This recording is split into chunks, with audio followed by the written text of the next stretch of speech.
Spectrum. I'm Ria's Loves. In this podcast, we center the queer experience. We look for the lessons and the stories behind those experiences. Inside, outside, on the borders, or maybe right in the middle. This is Spectrum.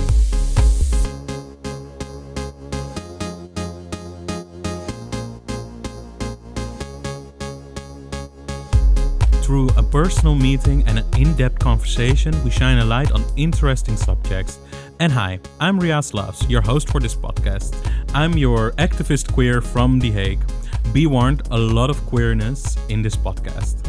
Don't forget to follow us on your favorite podcast platforms and check the show notes for interesting links. Today we're going to talk about a journey through activism. Being an activist is work. Working on an inclusive world where we all can flourish and just be. And maybe you consider yourself one, or maybe still a bit hesitant to utter yourself as an activist. A lot of ways to look at it, and maybe you fall somewhere on the spectrum of activism. The personal, the political, and the practical through activism has a lot of interesting intersections, and that's what we're gonna talk about today with Joana Cavaco.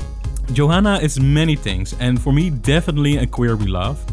A Rotterdam community-based organizer advocating for the eradication of verbal and physical sexual harassment. Having worked all over Europe on topics of women's rights and gender equality, she has experience with the creation of safer spaces and has developed various practices through Kontra, aiming to connect art and activism. Joana aims to catalyze change from the bottom up, and we love that. But getting there doesn't happen overnight, and getting through this is a journey. So today, Journey Through Activism with Joana Cavaco. Welcome, Joana. Hi, so glad to be here. Yeah, it's nice to have you here. Do you have any things you want to say more about yourself before we're going to start? Yeah, I mean, that was a really good presentation. I think even better than the one I sent you, because it's so hard to define yourself, especially when you are in your 20s, which is like such a formative part of your life. Mm-hmm. But yeah, I'm just Portuguese living in Rotterdam. I've been living here for 4 years.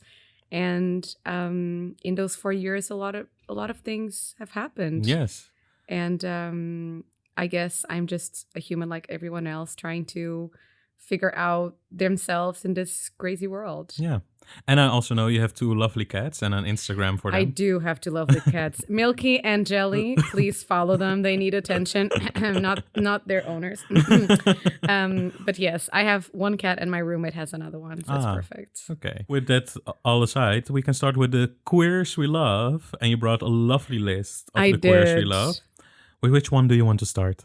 We can start with those that are closer to home, which is, of course, Marielle Franco and Laura Crespo, which are 2 queer women that have perished quite recently. Yeah. Marielle Franco was a Brazilian Black queer woman who, came from the favela, was fighting for queer rights, and that was brutally murdered by suspicion, the current government. But of course, there is no proof. And she's someone that meant so much to me because having that kind of representation in politics, which is quite rare, especially if you grow up in the Portuguese context, like queer people are still quite stigmatized in Portugal.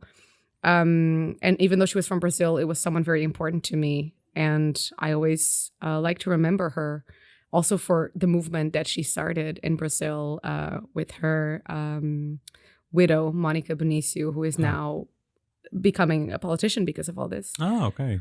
And Laura Crespo was a trans woman in Portugal that also died a year ago. And she was extremely important for the rights of trans people in Portugal who were extremely stigmatized. Yeah. And these are just 2 people that, even though I never met, they were very important. They were very important, yes, and continue to be to Marielle in the Brazilian queer community and Laura in the Portuguese queer community. Yeah, that's really beautiful. Is there a way to support their movements or Did they have left some legacies we all should like see or can find somewhere? Yes, you can find Monica Benico on Instagram. Okay. She's doing a lot of activism, trying to bring justice to Marielle. When it comes to Laura Crespo, you can support the first migrant trans household in Lisbon. It's called Casa T, which literally means tea house. And it's this new initiative to house migrant trans people that are extremely vulnerable in the Portuguese society. So if you want to support Casa T and Monica Benico on Instagram. Okay. Yeah, and then we'll put it also on the show notes so people can find that if they want to support them. Yeah. And they have some other queers we love. Actually, a whole list of queers we love. So many. It was so hard. That question was hard. So the second people on the... I paired them in groups because then it would be easier. Is of course Naomie Pieter, and she has been such an influence, especially after Black Lives Matter in Rotterdam, in which that video of me surfaced on the Dutch right wing, and it was so difficult to be in that position. Naomie was the person that like called me was like, "Do you want to be part of the protest of Black Pride?" So she was really able to like lift me from an extremely vulnerable position. And just the work that she does really needs no introduction or reintroduction. Go follow her on Instagram. Go support her. Yes, she does a lot of amazing things. Like, but she was formerly mostly active in Amsterdam, right? Or also in Rotterdam? She's based in Amsterdam. But for example, this upcoming Thursday on the 1st of October, we're going to have a protest against Black, queer, and trans violence. And that is I don't want to say the concept is from Naomie, but it's very moduled on the Black Pride protest that happened in July, in which she was one of the main actors involved. Okay. And then next? Next is Rae Parnell. Rae is an amazing queer programmer at Worm, which is a really nice alternative queer positive space. Working with Rae has brought me a lot of joys, and just having someone to talk to about some of the frustrating things that you encounter in like the creative scene in Rotterdam, the artistic scene. And Rae just is always able to kind of always come up with cool partnerships that we can do together. And Rae is such a positive figure also in the ballroom community. That Rae's like TikTok star, Rae's everything. So go follow Rae Parnell on Instagram. We love that. Like I've seen so many videos, and also very active on TikTok now, right? Yes, that TikTok is really star. cool. TikTok really star. a TikTok star. Yes, so Rae Parnell also is on the list of queers that I love. And the last two people, it's more on a personal note because they're not as active in doing activism or something of this kind, which is Laura Deschepper and Maartje Longman, who are navigators of Queer Rotterdam. Yes. And you know them as well. Yeah, I know them. Of course. As somebody who worked on Queer The Hague, I asked them a lot of questions on how should we do this and how should we get going and how do you activate the community? Yeah, they, I would say that 2 years ago, where I was so confused, like, am I queer? Am I not queer?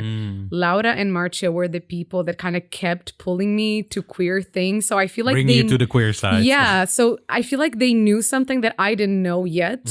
And even though they're not as active as the other people that were mentioned, they are able to influence individuals at a very basic human level, not basic, but human level. So, for example, right after that right-wing video was posted everywhere, they were the ones that were taking care of my social media. They were the ones that were really making sure that I was okay with everything.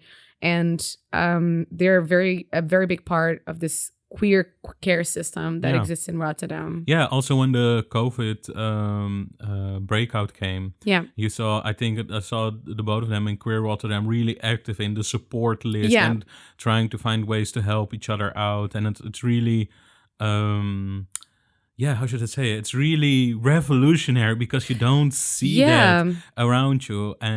But it's also like so hard work of a lot of queer people. It is. And, in Rotterdam to get there. A lot of times you don't get the recognition that you should. But for me, they were really important people to when I was still figuring out my own queer identity. They were the ones that gave me the space when no one else was really seeing that in me. Yeah. So queers I love. The queers I love. We love you. If you're listening, we love you a lot. And we thank you for the activism y'all do on so many levels. Yeah. And that's why I'm so very happy about this topic we're having today. Yeah. Journey through activism. Wow. Such a topic. Yes. Where do you want to start? Do you want me to start somewhere? Yeah, you should start. So you mentioned it before. You appeared on right-wing social media and things were happening. Can you? Yeah, it's actually the first time that I'm talking publicly about this because when this all happened, it was right after the Black Lives Matter protests in Rotterdam. So I was part of the coordination of the protests. I was doing Ordendienst, which means basically a team of people that are making the space secure, that are, with volunteers, that are communicating with the police. So we are responsible for a lot of people. Yeah. And it was, very fast. Everything was happening very fast. You had the protests in the Dam, then you had The Hague, and then the day after it was Rotterdam. And so it was a very stressful day. And at the end of the protest, when everyone was gone, there was this right-wing man who is very well known within the network that was following sort of the protest to see if he could get some footage that he could then later use to, kind of convey the ideas of Black Lives Matter protesters are dangerous and terrorists and this kind of narrative. Yeah. And at the end, he was harassing these girls, filming them. And I was there waiting for my ride. So I kind of thought the situation could escalate. The police was still there. Yeah. So I kind of went there and told him, can you stop filming? Yeah. And of course he didn't. And he threw a drink at us that then... Oh, no. Yeah, he threw a drink at us. Of course you don't see this in the video. Yeah. You just see that he got hit. And he got hit. And afterwards the police took him, but didn't really do anything because at the time, I already knew this was going to happen. So I told the cops that were there, I want to do an aangifte. I want to do a complaint right now. And the cops were like, no, come to the station tomorrow morning. Oh, no. And I'm like, well, but tomorrow morning, the video is out there. Yeah. And my face is there. I'm wearing a Kick Out Zwarte Piet t-shirt. I'm talking in English. I can just already foresee the comments on this. But there was nothing to be done. So he claimed that I had hit him with the brass knuckles. He was putting information out there that, I was Antifa, that I was being paid by George Soros, which then... Oh, that's really extreme. Oh, my God. It is. And then, of course, people just got into the bandwagon and it got to the point where I received a couple of death threats because, of course, they found who I was. It wasn't that hard. Yeah. So it was quite dark to be put on the spot like that. But then also it was a waking call for me because I think because of my privilege, I never really thought that what I do and what I say will come back at me because it's the right thing to say, right? It's the right place to be. I feel it in my gut. But there is, I think, almost always a price to pay. Yeah. So I see what is happening to Clarice, Kargard, to Akwasi. And I just think about their families because if my family was so stressed with something so minor happening to me, I cannot imagine their families and how they must feel because the stress is real. Like people dragging you online, it's crazy. And this continuous stream of reposts because I saw it happening online and I was like, oh my God, this is so being twisted in so many ways. And so I got to call, report videos if you see them. I asked my friends, if you see those videos, and please report them. To everyone that did it, because on Twitter, we managed to get the video out because the video is a bit confusing. I told the guy, I'm a Jew. Because, if he was a Nazi, I thought if I tell him I'm a Jew, he will just leave. But he didn't. He replied, I'm a Jew too.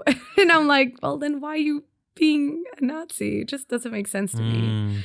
But it was definitely a wake-up call. that these networks of white supremacy will always find a way to find you. Yeah. And being conscious now of the damage they can do was very important to me. And but also the level of violence. Yes, verbal violence. The verbal violence, but also the threat of physical violence when you speak out on these kinds of things. Like, I think that's the most horrendous thing, because we're just like protesting on the sides. Exactly. They are allowed to protest, and then they're gonna try to dox you and all these kind of things. And to be honest, it works because you feel really bad. And even if you are like, okay, I'm going to be positive about this, I'm not going to look online, you're always going to be like, oh, I'm just going to check what they're saying. And it's just horrible stuff. No. But you can't, like, you still want to have some control. But in these situations, it's just they're waiting for the next thing. And then they're going to capitalize on that. And they're going to spread fake news on that. And it's the Netherlands. You know, the right wing is very dormant, but at the same time extremely active and well organized. I was so surprised, maybe also because of ignorance, that I didn't know how well connected they were. It was so crazy. They found who I was in a matter of hours. Oh, wow. They found my cat sitting profile that I had. Oh, whoa. Yeah, they found a lot of stuff that I didn't even know existed. So the time and effort that is used to implement these systems is just outstanding. Yeah, but I think that's also like as activist or as considering myself from the left. Let's say let's not make it apolitical, because everything is political. Is that I think because you're, I don't want to say echo chambers, but we have our safer spaces, our space we operate from, and from the masses. But I think it's also a kind of like, how do you say it in English? Self-behoud. Like protecting yourself in a way to just not throw yourself in the PVV Twitter or throw yourself in these kinds of events where there are a lot of racist and queerphobic shit. And then suddenly, but they're still there. They are. The bigotry is also intersectional, unfortunately. Totally. And it's really bad. What is the kind of advice you can maybe give, like if something happens to somebody who speaks out against such an backlash? Well, what helped you? I'm going to pass on the advice that it was passed on to me by people that had experienced this. For example, Non from the Gender Clouds was someone that also spoke to me and helped me out. Also, Caitlin from Kauzipe was also someone that like spoke to me and also talking about legal help, what can be done. Is first off, don't look at the comments. Stop doing that to yourself. Get someone else to do it. Ask your friends, ask your community to do that for you, because you need to monitor it, but don't do it yourself. It's just, don't do it. It's not worth it. And take your time. Feel free to delete your profile picture if that makes you feel safer. Feel free to stay home the next couple of days if that makes you feel safer. Don't rely on what other people say that it's going to make it work. Just take your time and don't feel like you have to go back at it right away, because I did that, but not everyone is like that. My healing is through action. So that's why right after I was like, I need to do something. I need to get back at it real quick. And but if that's not you, just take your time, take a long bath, and those comments exist online. So don't listen to the haters, alligators. Because it must be very impactful for something like that happening, and especially now with the way the world is now, or like I say, how the Netherlands are right now. You know, a lot of things are shifting, moving, and changing, and trying to navigate all of that. But you've been active for a pretty long time, I think. Not that long, like 2-3 years. But it felt like, that's maybe also because around 2018, I also recognized I came into Rotterdam a little bit. So for me, it feels like, she knows what she's doing. No, it started with the slut walk in 2018. No, wait. We're in 2020, so 2019, 2018. So it was then that... Tell me about the slut walk. Let's talk about that. Let's talk about the slut walk. Yes. Slut walk. So the Slut Walk is basically a Women's Day march that focuses on sex positivity and ending sexual harassment in Rotterdam, but also it's very connected to all issues that surrounds the existence of women with an X in the world, and in this case in Rotterdam. Yeah. So we have almost 81% of women in Rotterdam don't feel comfortable walking the streets. It's a very elevated number of women that don't feel comfortable in the public space. And this is not even counting queer approval rates, because there is no study about that. Yeah. But if we're going to talk about how many queer people have said, I was at Nieuwe Binnenweg and I was harassed a lot, like this is just the women, I'm assuming cis women experience.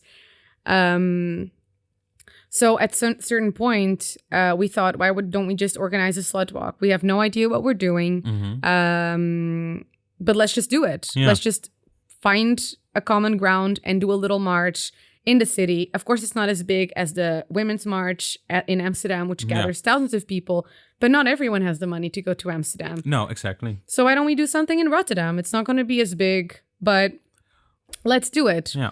And we did it. And of course, that was being done with Kontra. That is a grassroots project that I started also 3 years ago almost, which combines art and activism and making art events, exhibitions that are inclusive, that are representative of the activist efforts in the Netherlands, especially Rotterdam. So it's quite a unique situation because usually art collectives don't dab into this. Oh, why not? I have no idea. Because it's too political or too before the subsidies and I stuff like that. would say that it's too political, or that maybe very often in the creative scene, people don't want to position themselves because they are scared they're going to lose opportunities. They're scared they're going to be known as like the person who only does like activist art. So I understand that, but that's not our thing. Our thing is definitely to support the community around us. So that's why every chance that we get to continue to be involved, we take it. So, for example, for Black Pride, we organized with Klauw and Feminine fundraisers. Oh, yeah, the fundraiser. You have the fundraiser episode, of course. Yes. Yes. It was so much fun. I'm so glad to hear it. Yeah. It was so much fun, and we managed to raise quite a lot of money for the cause. So that was great. Because Rotterdam, of course, is not as active as in Amsterdam. But I think, so I live here in The Hague. I live here in The Hague. I want to make this clear to my listeners. Yeah, and we go to Rotterdam because it feels like it's so popping and active and it feels like, I don't know, it feels so intersectional. It feels so from the ground up, always being critical to the systems we use and how we look at things and stuff like that. And I think that it's a lot of hard activist work that went into that. There are things in The Hague, of course, and there are small things, but I think Rotterdam worked really hard as a community. It's a different DNA in terms of societal tissue. Society, I think, is also structured a different way. I couldn't say what's best or worse, but in Rotterdam, yes, definitely. There's a lot of grassroots things happening. And to be honest, the goal now is to find a way to make those actions sustainable, to make sure that the people that are doing the work get paid, to make sure that we are getting paid, because a lot of the stuff we organize for the community, by the community, is underfunded. If you look at the Pride Rotterdam budget and the stuff they do, compared to our yearly budget, it's probably 10 times more of what we spend yearly. Yeah. And you can ask, what are they doing for the queer community? Yeah. Well, they are serving a part of it if you are gay, white, and cis, but there is no universal queer experience. So that universality should be represented in the events that you are putting out there. And that's why a lot of these grassroots organizations start, because it comes out of frustration. Okay, there is no space for me, so we're just going to make our own. And it's going to be DIY and underfunded and guerrilla style. But it's also going to be where we're going to have the most beautiful moments. Yes. So it's worth it. Yeah, I think there was also a report from Mama Cash, who did, I think, a research on queer, lesbian, and POC grassroots organizations. Yeah. And they said, like, I think 80% of it, or I think more, is like grossly underfunded for the things that they're doing I while completely their believe that. white counterparts. I've seen the budgets. Yeah. And me personally, I help a lot of, if you don't know how to make a budget, I do. So Yeah. I can help you with that. And I've seen a lot of budgets of these projects, and I can assure you that it's grossly underfunded. Yeah. Our fees, like, even just, I don't think I've ever met anyone doing this work and being like, oh, I got paid fairly for this. Yeah. No, every time it's like, no, we were totally underpaid. But then the day of the event arrives and you see everyone Being living their happy lives, and you're like, yes. feeling good. Yeah, yeah. But maybe that's also a problem, that then we're like, oh, It's it okay. brought Now we don't have happiness. to worry It's okay. anymore. Yeah. But I really think that now, especially in Rotterdam, that Rotterdam Pride is being confronted with their mistakes. Mm-hmm. We're finally in a good place with the municipality, where they are starting to understand that maybe Pride is not representative of all queer people in the city. There you go. So I think we're getting there, but it's going to take a while until we can actually find a place for ourselves. Yeah, because it's such a topic, getting funded for activism. Yeah. It's like, because you really have to mold it into something, and then all the responsibilities that comes with that money. It's so huge for so many times for like small organizations who never had that. But I'm really happy that we're getting in the queer community more a sense of like, where's the money? Yeah, where's the money, bitch? Where's the money? Open your wallet. Can I say bitch? You can say bitch. You can say I'm sorry, bitch. and I'm like, because that's like my whole. I have this conversation so many times because I just can't, because I mean, it's not fair. Yeah. It's not fair, because we're giving 1,000 and we're receiving like a lot of moral support, a lot of support from the community, but that doesn't pay the bills. Yeah. Like, there is no ethical consumption under capitalism. True. We need to be able to make money to pay our rent so we can be okay to do the work for the people, by the people. But then also finding a way in that system is so tricky. I mean, it took us, like, just thinking from the time that Pride started being criticized to now, it's been like 6 or 7 years. Yeah. And only now are we in contact with the gemeente. Only now are they understanding our value. 7 years. 7 fucking years. That's We a don't long have time for that. And we have Leefbaar in Rotterdam. So, like, it's quite right-wing, you know? Yeah. And God knows what's going to happen after the elections. If it gets even more right-wing, another 7 years? We don't have time for that. No. Come on. And that's exactly, and trying to make, because the urgency is so big.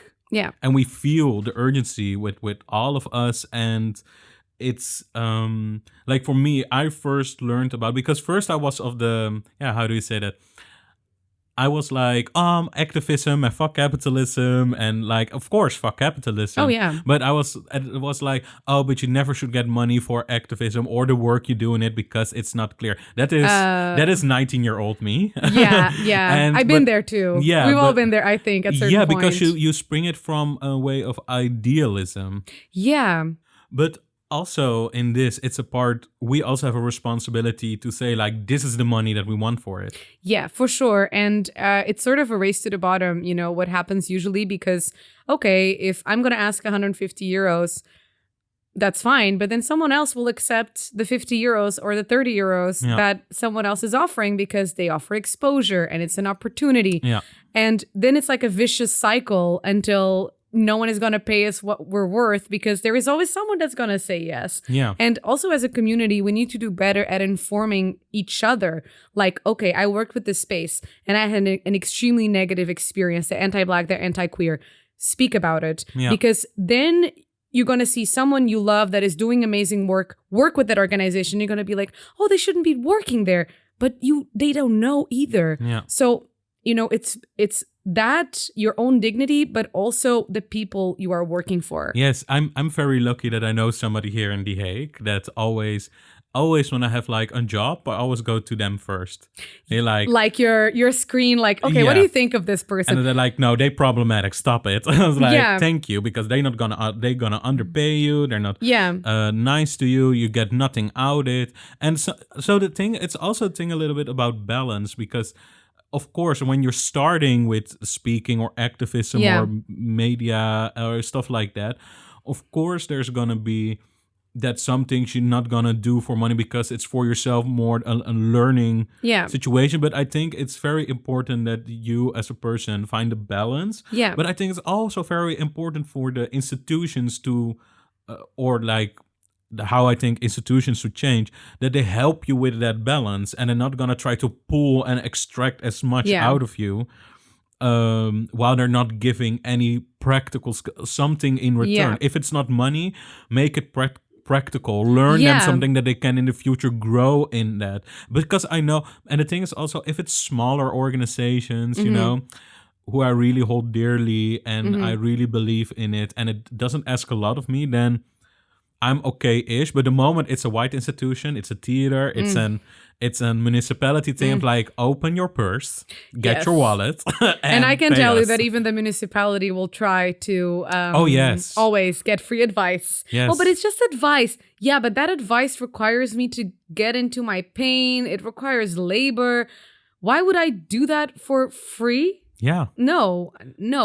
But then, I can never judge people on how they get their money, because you don't know the circumstances. We don't know what's going on with them. But even if you work for someone that you are a bit dubious of, own it and be like, okay, I know they're trash, but I need money. Yeah, I think that's the most important thing. Like, and that's good why we're having this conversation, because I think for a lot of people, it's, if you get like an opportunity, and let me give an example of myself. So there was one thing in Amsterdam, talking about unboxing Southeast Asian masculinity. Okay. It's the first time I'm being called Southeast Asian queer, but I was like, money is money, and I can unbox that. I'm technically Southeast Asian, so that's Why not? okay. But the person who organized is a very well-known person in Rotterdam. Who was it?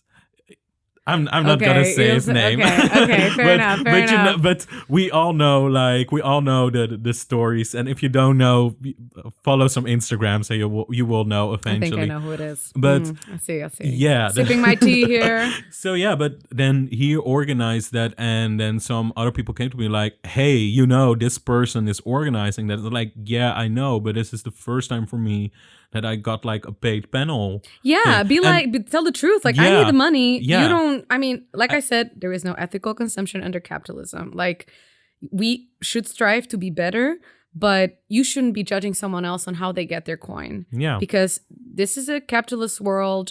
It is hard to have a job, to find money. So if they're working for an institution, you wouldn't work for yourself, and you want an answer, that's fine. But they don't owe you that. No, exactly. But I think it's also like just keeping up the conversation, because all the other things, when the people warned me about him and this event, they said like, but girl, get your coin.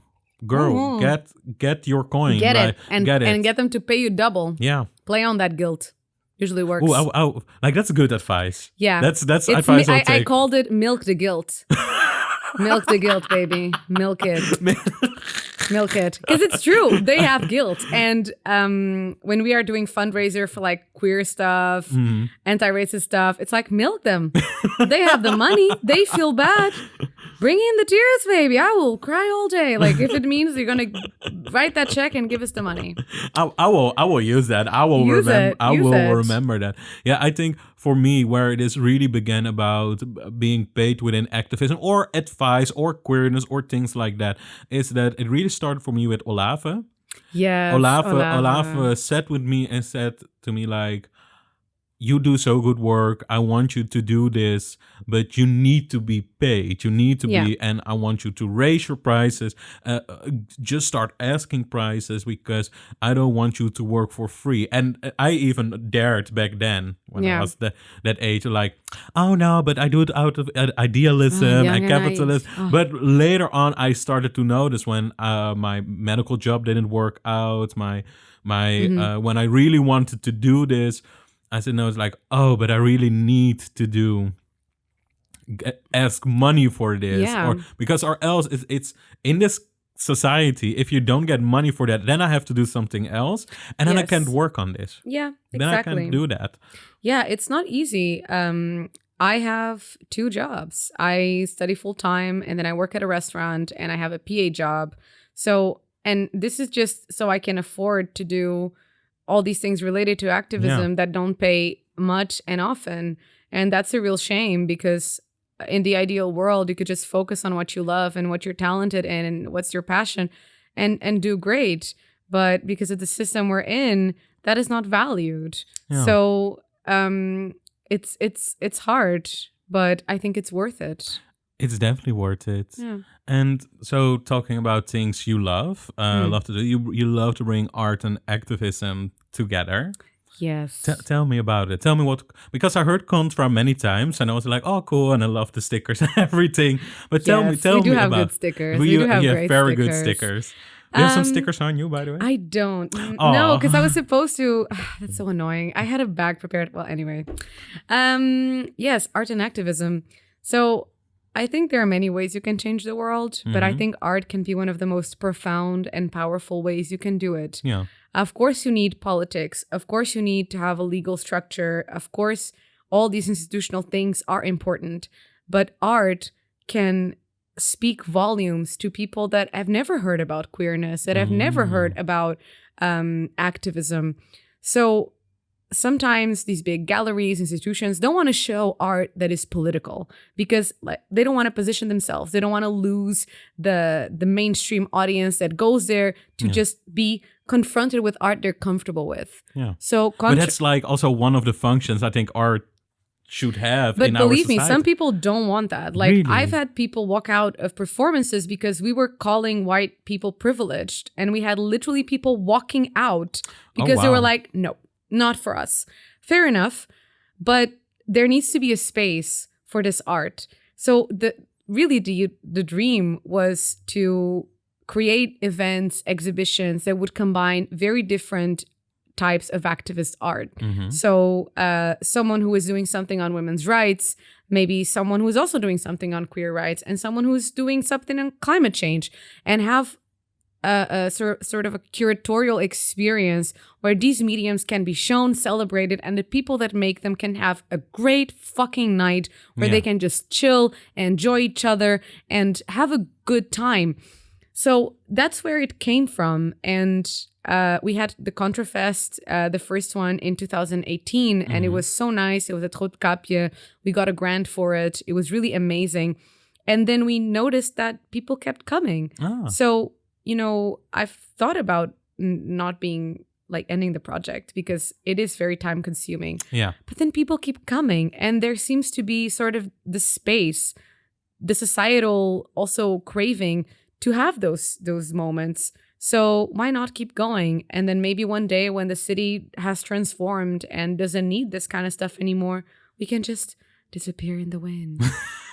But really, the most amazing thing about it has been really connecting with all sorts of political art. That has been amazing. And even though the Netherlands is not perfect, it really, I don't see how it could have worked anywhere else. Okay. Because in Portugal, there is just not the space for these initiatives. Yeah. So, and then of course the Slut Walk, which became really important for us, and that I hope that is going to happen next year. Yes. But yeah, that's pretty much what Kontra stands for. Yeah.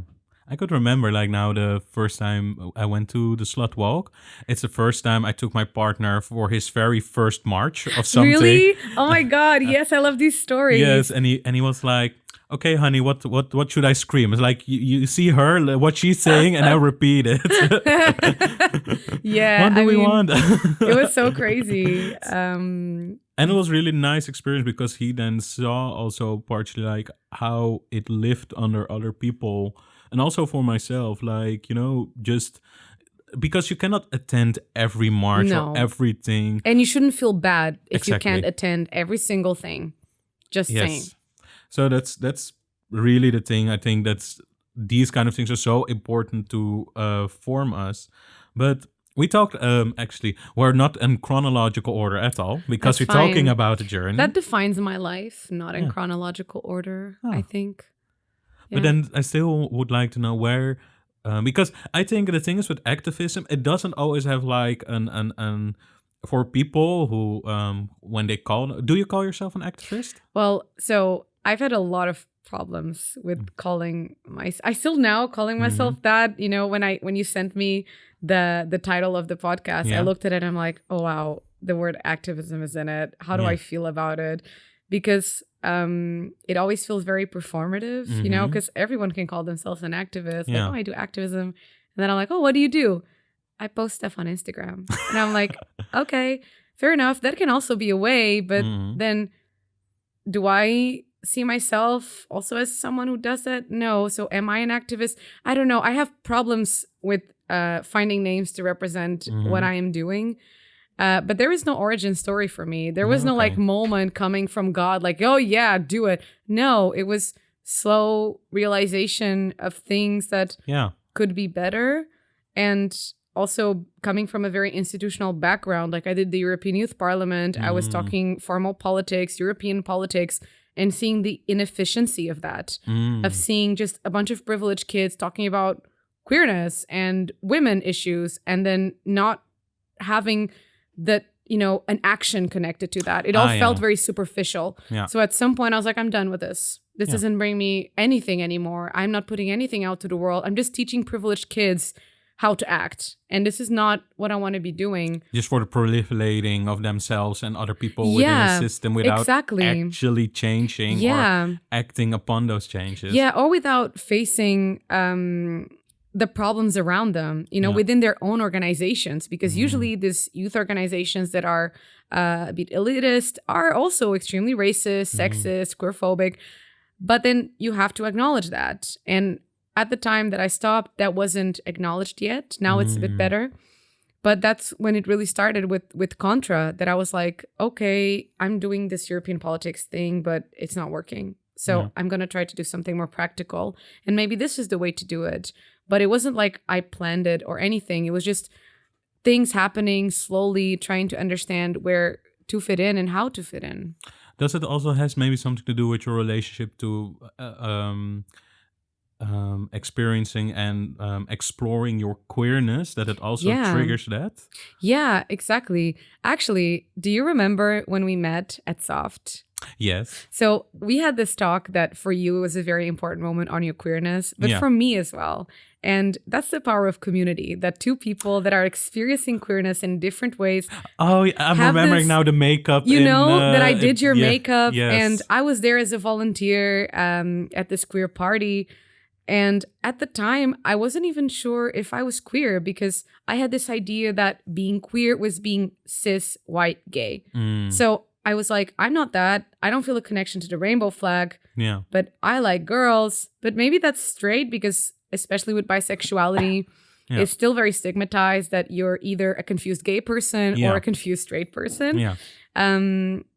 So it was that moment, you know, those little events that I was getting to know this queer representation that I didn't get when I was a kid. Like, I grew up in Lisbon. It's Portugal. It's a completely different set of values. It's a 95% Catholic country. You know, it's God, bread, and family. That's like the triad. Yeah. So coming here to the Netherlands and suddenly being around all these queer bodies that are different, that are vibrant, I'm like, maybe it's for me, but maybe not. And then at a certain point, it was like, if you're questioning it this much, you probably are queer. So if you're listening to this and you're like, am I queer? If you're thinking about it like this, you probably are. Welcome to the family. Welcome to the family, bitch. Like, this is how it goes. Yeah, that was such a beautiful moment. I could remember you did, like, I could remember that you had your golden mascara. I did, yeah. And it was like, and your look looked so great. It felt so expensive, and I was just so happy being all dolled up, because that was actually the moment after that party was the moment I decided that I wanted to wear more makeup in my daily life. Really? Yeah, it was that moment there, because I was so sad when the party was over, and I knew to be safe again, or that's what I thought, to be safe again, I need to wipe this off. Yeah. Also, the makeup was on my cheeks and on my eyes anymore. Because it was a hard night of dancing. Good times. Good times when that was possible. Yeah, but yeah, exactly. The time very sad now.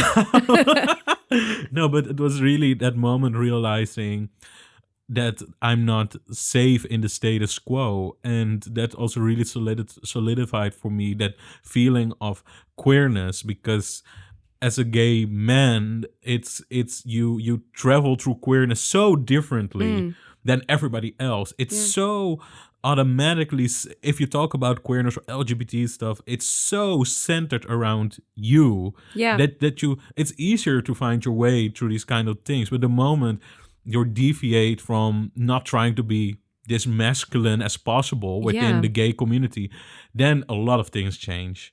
It becomes a lot more dangerous, but also the beauty of it eventually is also it's a weird balance. I heard something that Alok said, who should also be in the Queers I Love. Alok wrote a great new book about the binary, and one of the things that they say is that the gender binary hurts everyone, including straight people. Straight people sometimes think, oh, this doesn't have anything to do with me, I'm not hurt by the binary. But the truth is, even if you're straight, I can assure you that you've been affected by the gender binary and the negative aspects that come with it. So our relationship with femininity, with how we present ourselves in our queerness, it's so rooted in that binary that is so hard to literally debinarize. I don't know if this is a word. Debinarize, decolonize your mind and be like, okay, no, the assumptions I have, they're wrong. How will I explore my own identity in a way that accommodates me and not others? And so that was why that was also an important moment for me, because it was also that realization of it doesn't matter what the others are. I know what I feel. I know my love is queer. So that's enough. Yeah, I think that's enough. I think a big part also of activism to the outside world, but also sometimes to ourselves and our communities within, is that, like, luckily I don't have the experience to date, but I heard sometimes people can gatekeep what queerness is. Totally. I see that a lot, especially because I have a partner. My partner is male. So I've had conversations where people know that I'm queer, and then they see my partner and they're like, oh, but I thought you were queer. And I'm like, I am. Yeah. And it's that awkward silence, like, okay. Not comprehending. Not comprehending what is going on. And also it's your own expectations, because I was going out, I was seeing all these amazing queer club kids dressed, all amazing, living their best life. Yes. And there I am, the nerd with their books, and I think, oh, I don't fit that. I don't fit that part. So am I part of this group? Yes. And then you realize that whatever misconceptions they also have, that gatekeeping is also rooted in trauma and in their own terrible, bad experiences. So it's just important that we find a way to talk about it and to just deconstruct our mind of the binary. I think we say it all the time, like, there is no such a thing as, like, everybody, if you feel queer, you're queer enough. Yeah, there is no universal queer experience. This is what I keep saying. You cannot expect that your queer roommate is going to have the same experience that, I don't know, someone you just met that is queer. Like, don't set me up with your queer friends. Like, that is the thing. Oh, I know someone who's also like bi, and I'm like, I don't need that. But what I do need is allyship, support, and compensation for the spaces that I create. So, our community can also do better. And that's important to mention as well. Where do you see yourself in the future with the activism and stuff like that? That question was not in the script. But, I know. Okay. Well, so I'm in the last year of my study. Mm-hmm. I study at Leiden. It's been a challenge. It is a very right-wing institution. Yeah. It has been very hard to navigate that. But I'm on my last year. So I am now just doing local queer community, feminist community, anti-racist community work in Rotterdam mainly. And we'll most likely be doing Kontra Festival in November.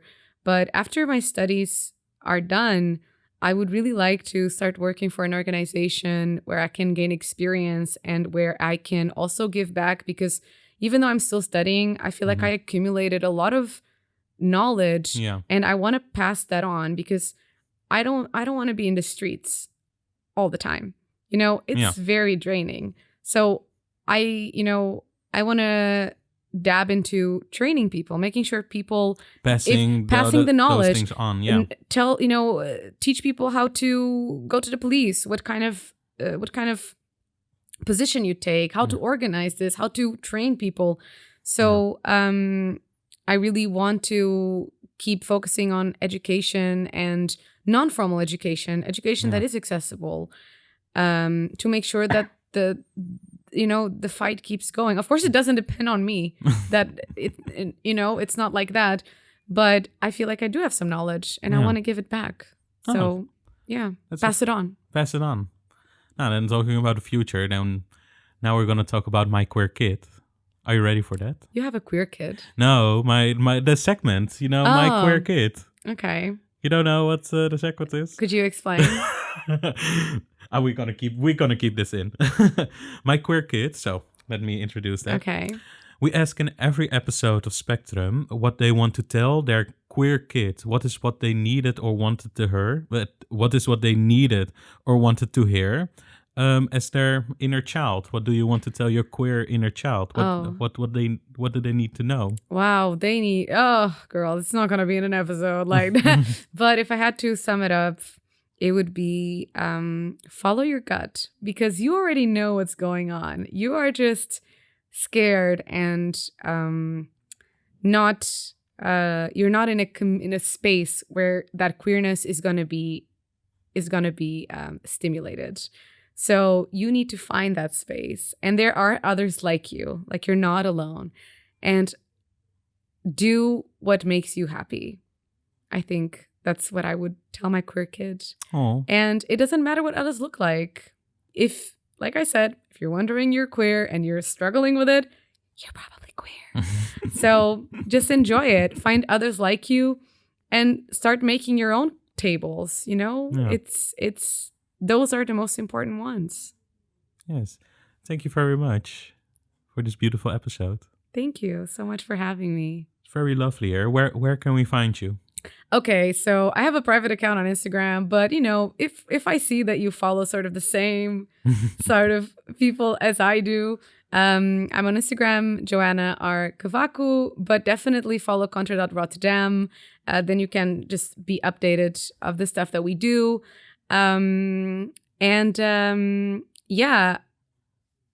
Keep eyes out for next actions, learning opportunities. And if you think you want to collaborate, just slip into my mail or my DMs, because, even if it's just for a flirt, I'm ready for it. And we're ready for it. Right, exactly. We're going to put this all in the show notes so that people can find this. Also, I heard you had some interesting reading tips. Yes. So what I'm reading right now is Fearing the Black Body, which talks about the racial origins of fatphobia. Is by Sabrina Strings. If you want to expand your mind about body positivity, that is just not skinny girls showing their rolls on Instagram, there is a whole lot to learn about it. Read Sabrina Strings' book. And the other book that I challenged my Dutch-speaking self to read, because I was like, oh no, Dutch, hard, was reading Drakendochter by Clarice Cargard, which is a really beautiful book, beautiful life story, and really amazing insights. It's in Dutch, but if you know it, I wouldn't say that it's very hard to read. Okay. So yeah, those are my reading tips. Thank you very much. Then I'm gonna round up the show. So everybody, thank you for listening. You can find Spectrum Podcast on the social medias at Instagram and Twitter, Spectrum_pod, so Spectrum Pod. If you want to send us a mail, you can do it at spectrumpodcast@dipsaus.org. Also, you can support us by donating to Dipsaus. There will be a link in the show notes. With your donation, we can reimburse our guests and keep Spectrum and our queer voices in the air. Help your queer peers out. This was a Dipsaus Productions. I'm Ria's Loves. Love you all and see you in the next episode of Spectrum Podcast. Woo! Oh my god, I'm so sorry. No, sorry.